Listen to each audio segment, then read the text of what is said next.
Hello everyone, I'm Rachel. And I'm Isaac. And you're listening to Let's Talk Avatar. This podcast is a watch-through of Avatar: The Last Airbender. We will be discussing each episode in detail and giving our opinions on it. So stick around and be a part of the conversation. Just as a warning, this episode does feature spoilers from Avatar: The Last Airbender. This is a teen-rated podcast, so listener discretion is advised.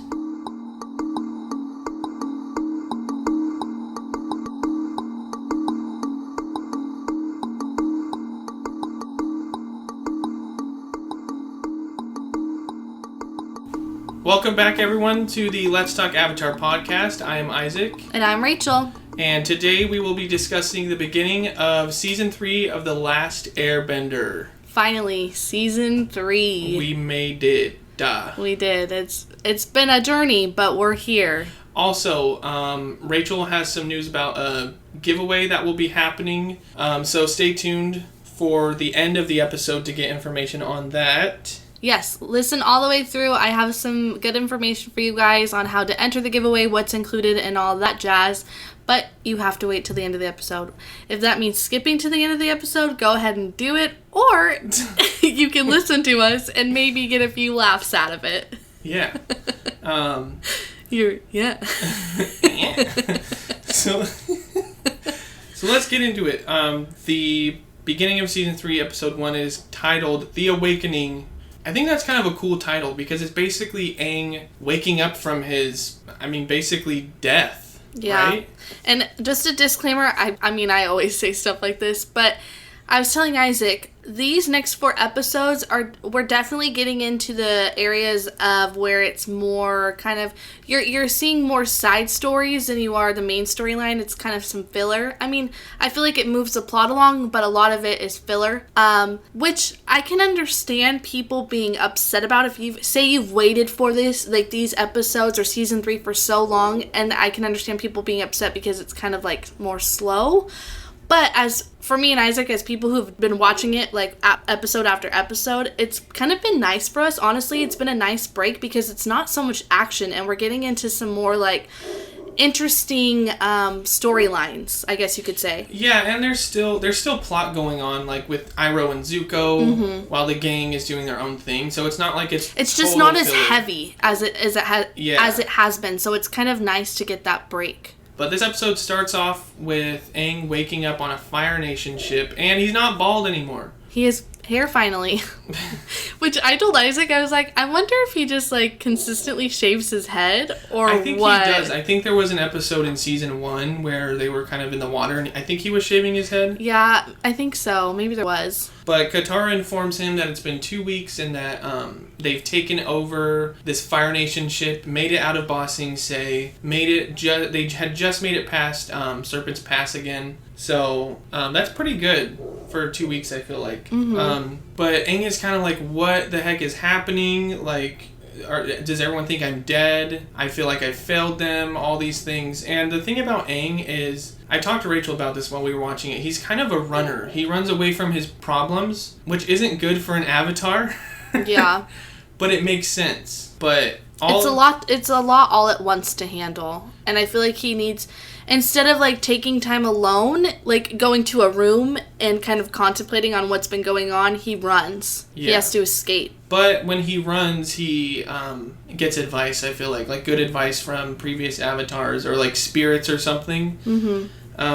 So basically he runs away and Roku shows up in like this giant storm, and what does he say? He just tells him like he apologizes, saying that Avatar Roku as the Avatar should have saw this war coming, and that Aang has inherited his, I guess, like his that's right shortcomings or what he's left behind. So he was just apologizing to him, and it was a good moment because Aang's in this very overwhelmed moment, and he's like, and he just found out that the world thinks he's dead, and he's kind of embraced this new Zuko mentality of like, I need to restore my honor. Yeah. And so it's one of those moments where he gets away. He's in this storm, which I think it's always funny that there's a storm because I think it represents where his mind is at. And then Yue shows up and tells him, like, you can't give up. You saved the world once, and you're going to save it again. Which right there is foreshadowing, because, I mean, for those who have watched Avatar, we know what happens. So I think it's comforting for him to know, to get information from these people who can see into that kind of stuff, and assure him that, hey, you've done it before, you're going to do it again. Things are going to be okay. Even with hardships, there's still going to be a light at the end of the tunnel. I think it was key, though, for Yue to show it, because when he saved the world once before, she was part of that. Yeah. So it's like a nice reminder, like, hey, I'm still here. You saved me and my people, so you need to save everyone else. Mm-hmm. Which I thought was really cool. Yeah. And then there's just little parts here and there with Zuko and Azula. And Azula's basically told Fire Lord Ozai, their dad, that Zuko killed the Avatar, even though he didn't. Mm-hmm. Because Azula has this plot. I forget what this whole plot is. For the sole purpose of putting it on Zuko, so that if Aang does show back up, which he will, then it will go back to bite Zuko in the butt. Yeah. Oh, and him and May are, like, making out now. Yeah, I was like, man, they did not even hesitate to get back together. Yeah. Actually, never knew if they even broke up, and they just didn't see each other for, like, 3 years, because he's been gone for, like, 3 years, hasn't he? Yeah, he said he hasn't seen his father in 3 years. So, yeah, him and May are just back doing it again. Doing it. I don't want to say doing it. I mean they could be. We don't know, but I'm just saying, like, we don't want to jump to conclusions, but...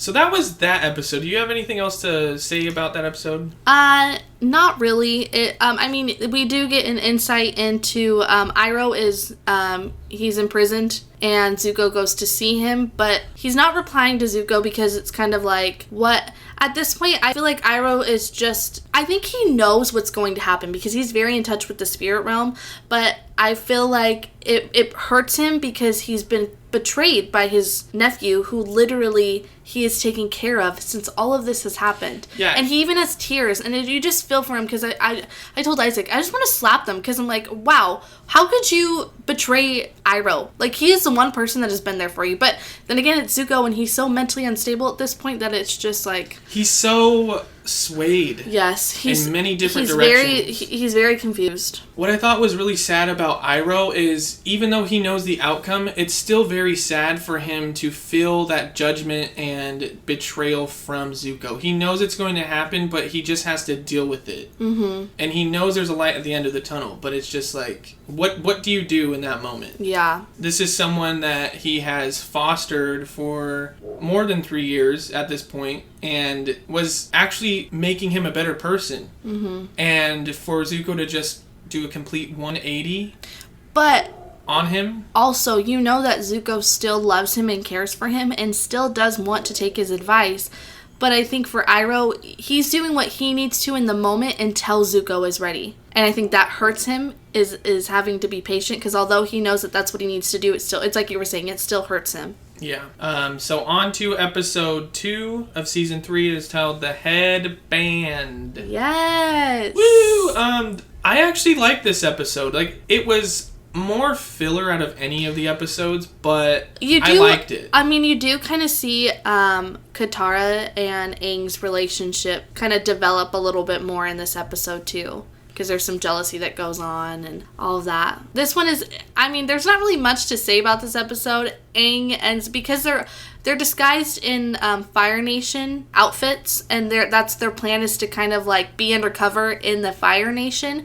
They end up on this island, and they get new clothes. Aang ends up gets put into school because he's wearing a Fire Nation uniform. The school uniform, or the uniform that he stole, happened to be a school uniform. Yeah, so then it's just him experiencing school life, which I don't think he really got to experience before. And like he said in this episode, he tells Katara and Sokka, he's like, you know, you guys have had this moment. You were able to be kids. I wasn't, so I want to have this moment, like I want to enjoy myself. So you understand where he's coming from. But you can also understand the fact that the time is like, ticking. We're trying to save the world. Yeah. Yeah, but it's a good, I feel like it's a good kind of like lighthearted episode. You know, you get to see a little bit of the character let loose. I really like that he was, because it's not just school, it's Fire Nation school, which I feel like out of all of them, I mean, I haven't seen all of the schools, but I feel like out of all of them, Fire Nation school is very strict. Well, and you get an insight, too, of what it's like to grow up in the Fire Nation. You can't dance. Their history is total lies, which, I mean, that's obvious, but it's just crazy that's being hammered into the kids' minds. Yeah, they're basically being brainwashed. They're not able to think for themselves. And when Aang tries to encourage them to think for themselves, even they themselves are like, we can't do this. This isn't right. I mean, they still end up, like, dancing and having their little dance party, but it's just sad. Yeah, even when Aang shows up, the teacher's like, are you ready to get your mind melded? And he sits down and he's like, mind melded or something like that. So he knows that he's going into a very not so truthful environment, I feel like. Mm-hmm. Like, he knows what's going to happen. Can we talk about that bully? Oh my god. Okay, so Aang starts to become, like, acquaintances with this girl in the class, and she's actually giving him, like, small signals to be like, hey, do this to, like, be formal to the teacher so you don't get in trouble. And all these different things. Like, she's helping him through it all, and they're just, like, becoming friends, right? And then I guess it's like recess comes along, and this kid, he looks like a man-child. He's like, that's my girlfriend. Anyone else seen that, like, 5-foot baby on TikTok? Yeah, it looks like that. He's like, that's my girlfriend. Don't show her any moves. And it's like, what? You're just like, this is ridiculous. This is cringy. It's cringy. Yeah, it's like cringy school drama, but thanks to him, he's the one who gets their party busted. He's literally the cause of everything negative in the episode. Just the so worst you kid. Just come. It's one of those characters that you easily come to hate in just about a 5-minute span of watching the episode. I mean, for me, it was like 2 seconds. I mean, yeah, but there could be moments where someone's gonna, like, redeem themselves, but this character didn't. I mean, obviously, why does it matter? This guy's gonna go, and I think we need to have a side character little bench with Baby Hope on it and this guy, where they're not in the episode longer than, like, an episode or two, but they made a big enough impact on us to where we were either annoyed or felt something towards them. Hope. I was gonna say, I don't know how I feel towards Baby Hope, so I can't say I was annoyed by. First of all, is it a boy or a girl? They never identified if it was a boy or a girl, because Iroh was like, what a handsome baby, and they never corrected him. Remember that? Yeah, that's true. So, I mean... It's Baby Hope. Baby Hope. Yep.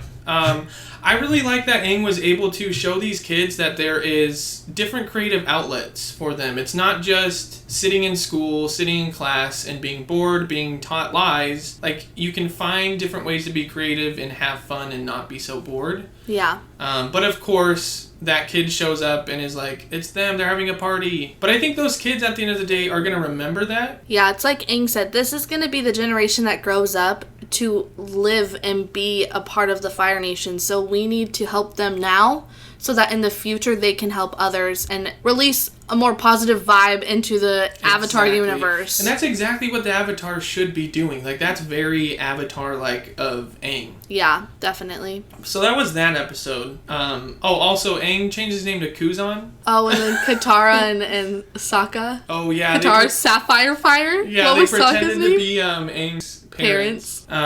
What else happened? I think that was pretty much it. Everything we described. Was there anything, like, on the Zuko Iroh timeline that happened? Oh, there was. That's when he starts to really go and see him in the prison cell. Yeah, and he starts to kind of more visit with them, and Iroh is still not replying to him. But towards the end of it, you see that Iroh is pretending to be psycho so that they don't think anything's going on, because he's actually training his body. He's, like, getting fit for what's to come, because he knows he's gonna have to get out of there. Something's gotta give. Yeah, he's secretly training and, like, buffing himself up, but pretending to be psycho, which is actually very, very smart. Yeah. On to episode 3. It is titled The Painted Lady. Ooh. This episode, going into it, I wasn't sure what to think. I did dismiss it as filler, but watching it now, I actually really liked it. I feel the same way I did before. I mean, it's an episode to watch and be like, oh yeah, that's kind of cool.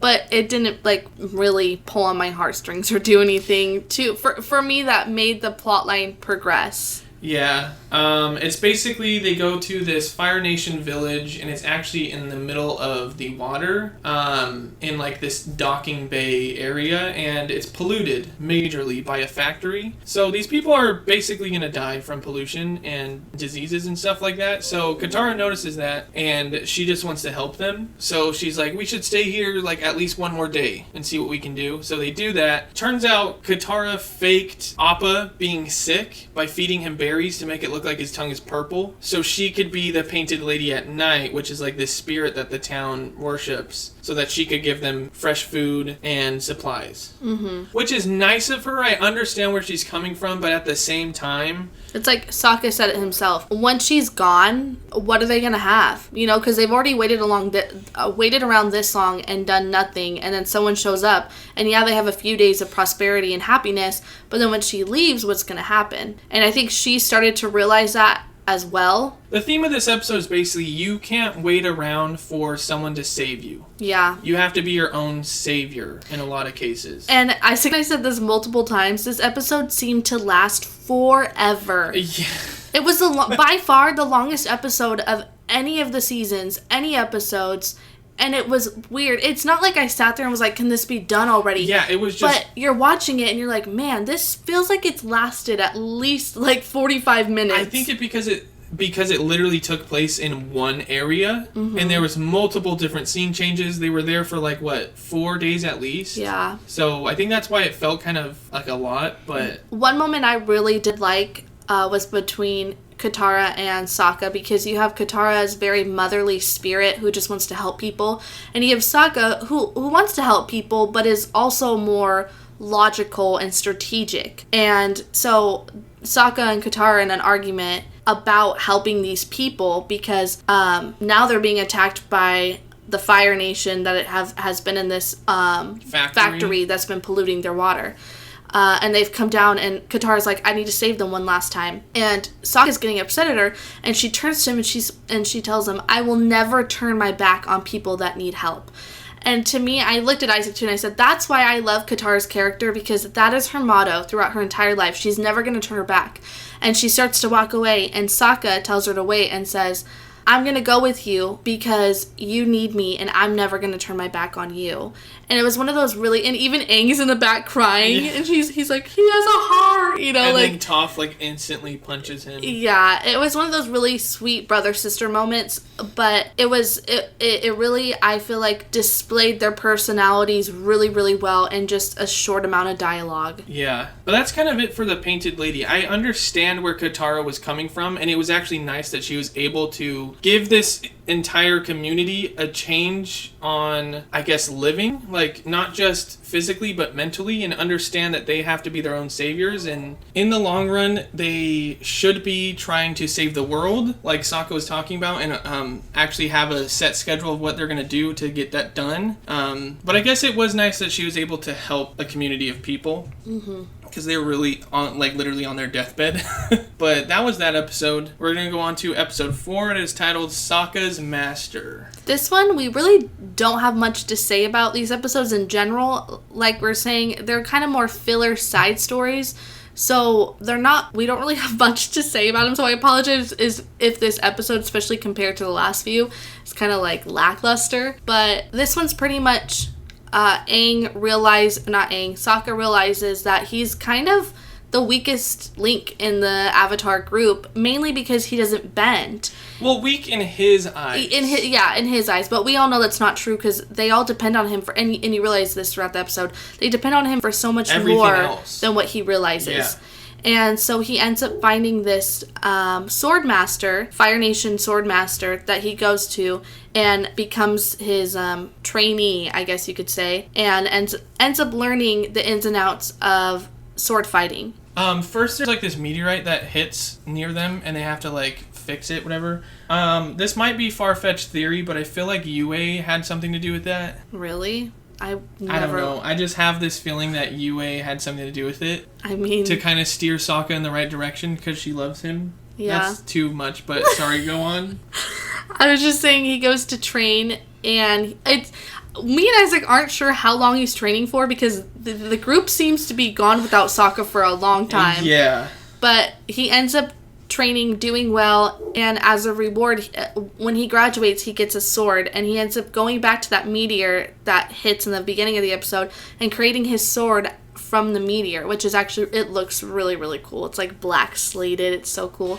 Yeah, but the reason he was able to train with this guy and no one else was because Sokka's humble. Like, at the core of his being, he is a true warrior. Yeah. He wants to learn. And he even tells this guy when he gets, because obviously he's portrayed himself as part of the Fire Nation when he meets this man, so that he'll train him. So when he's done training, the guy's presenting his sword to him and says that you're more, like, you're honorable. You have earned, my respect and the honor you deserve.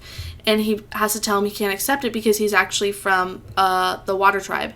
And they end up fighting against each other. But the master is just fighting against him to, like, test his skill. Because even the master, when they get done, they ask him, they're like, well, why would you train him if you knew that he wasn't from the Fire Nation? And he said, sword fighting does not belong to any one nation, which I thought was so good. And this moment gave me goosebumps. At the end, they're walking away, and Sokka has a sword, and the butler runs out to Sokka and says, hey, what's the master's name? I can't remember it. I don't know. He runs out and he said, the master wants you to have this. And they open it up, and it's a Pai Sho White Lotus piece. So you know that he's part of the White Lotus Society, but they still don't know what that is. Throughout this whole episode, Iroh is training stronger and more than ever before. Oh yeah, at the end of this episode, he's so buff. Like, you're thinking, like, what is going to happen? I don't even remember what happens with Iroh from this point on, honestly. Yeah. So all of this is going to be new knowledge to me again, which I'm excited for. But obviously it's going to have something to do with the White Lotus. Yeah. So I'm excited. Yeah, I'm excited for the next few episodes. Even if it's some more filler, it's still really exciting to see things happen. And I feel like the build-up to them fighting against the Fire Nation makes it even that much better because you're waiting for it. You're anticipating it, kind of like Christmas. Yeah. But anyways, that is what we had for the beginning of Season 3, Episodes 1 through 4. And we will see you next week. Bye! Bye! Hey everyone, it is Rachel back again to share with you the giveaway that we have going on. It's going to start today, April 24th, and it will end when the last episode of our watch through is posted. In this giveaway, you can win a personalized shirt, a book, and a pop figure related to Avatar: The Last Airbender. If you're interested, it is super easy to enter. All you have to do is follow us on Twitter at Let's Avatar, and then there will be a tweet on our page. All you have to do is like and retweet that tweet, which will be easy to see. We're also going to include the specific tweet to like and retweet in the description box below. So if you're interested, super easy, go and participate. We would love to see the different entries we get. And this is just as a thank you for all your guys' continued support. We really do appreciate it. I hope you all have a wonderful day, and I will see you next episode. Bye! Thank you so much for listening to this week's episode of Let's Talk Avatar. I'm Isaac. And I'm Rachel. You can find us on our website at nonessentialmedia.com. On Instagram under Nonessential Media. On Twitter at nonessentialm. And on Facebook by searching Nonessential Media. Join us next week for another episode of Let's Talk Avatar. We love you, baby Hope.